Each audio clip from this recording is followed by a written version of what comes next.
Sa Mobile Bible School, tayo'y nagtitipon online. Sa tahanan man o saan ka man.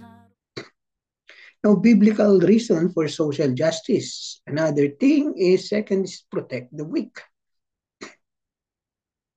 Jesus, the good shepherd, defends the vulnerable and calls his people to do the same.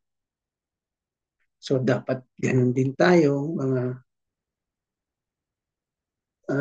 mananampalataya kay Kristo Jesus. Sabi sa Psalms, verse 82, verse 3, defend the poor and fatherless and do justice to the afflicted and needy.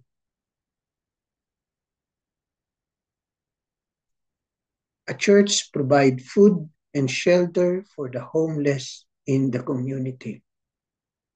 So hindi lang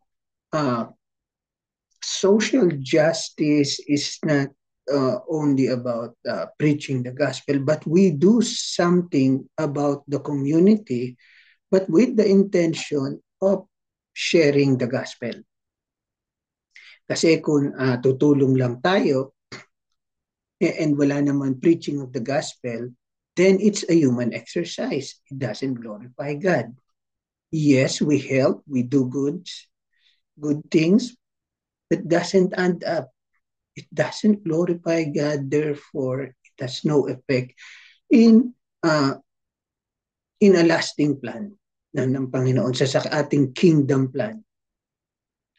And so it doesn't mean na papabayaan din natin sila. And so if we're given a chance, makakatulong, tumulong. Not only sasabihin mo, ipag-pray lang kita. Hindi po. Kung kaya mong tumulong physically. That's why there are churches who provide food and shelter. Not only the intention of helping, that's first priority, but the second and most important priority is for them to know that there is a God who helps, na willing na tutulungan sila sa kanilang situation. And the good news about it, maraming nasisave sa ganitong ministry.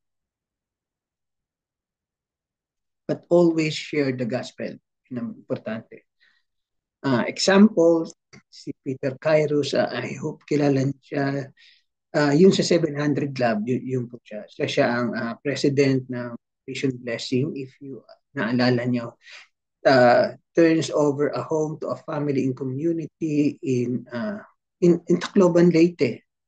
And so, tuwang-tuwa yung mga family na nagkaroon sila ng pabahay, but not only that, ito po ang nag-lead sa kanilang salvation. Of course, it is God's plan to save them, but through this, ito po ang nagiging channel of blessing by showing social justice sa ibang tao. Another is si Brother Bobby De La Cruz. Started yung Project Backpack Mission around Philippines, once accompanied by Dr. Roderick. Our own Dr. Roderick De Vera, kasama po siya dun sa Backpack Ministry, Backpack Mission. So nagbibigay po sila ng mga backpack. Dahil kung alam nyo lang, ang situation, wala po talagang yung mga bags nila, ang bag lang nila plastic bag o sako. Imagine that. And so, malaking tulong itong Project Backpack na ginawa noon nila Dr. Roderick and si Brother Bobby doon sa area ng Quirino Province sa San Benigno, Aglipay, and other remote areas who experience very simple, magkano lang ang bag. And yet, yung tulong, yung social justice effect nito sa mga bata ay napakalaki dahil hindi na sila mahirapang magbitbit. But hindi lang yun eh. The most important part here is they know that someone cares. And they these people represent Christ. At maraming nasave sa mga batang to dahil hindi lang backpack ang pinamigay nila kundi ang salita ng Diyos.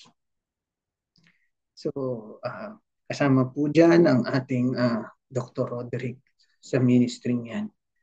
Sabi nga ng yumaong Tim Keller,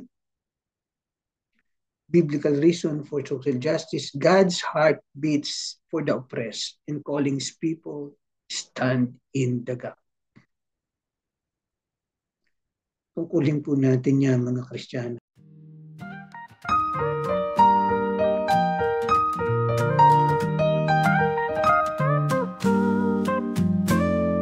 Sa Mobile Bible School, tayo'y nagtitipon online. Sa tahanan man o saan ka man, naroroon tunay kaalamang makala.